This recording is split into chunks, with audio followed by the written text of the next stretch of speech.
Ja, jaz, če gledam iz mojega vidika, zmaga, ne, in mislim, da bi to moglo biti pred vsako tekmo želja vsake igralki, ker pač ne glede na nasprotnika, če smo te igralke, čeprav smo malo zdesetkani, če smo te igralke, ki smo tukaj prave in če gremo v tekmo to, ko znamo in držimo nek fokus, mislim, da lahko pariramo bilo kjer ekipi.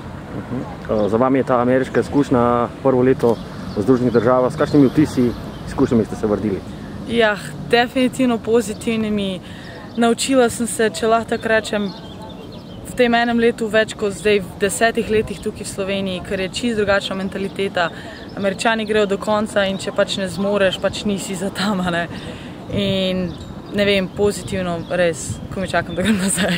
Kdaj se vračate ponovno preko velike luže? 26. torej čez dobra 2 tedna. Kdaj pa vas čaka začetek sezone v Ameriki?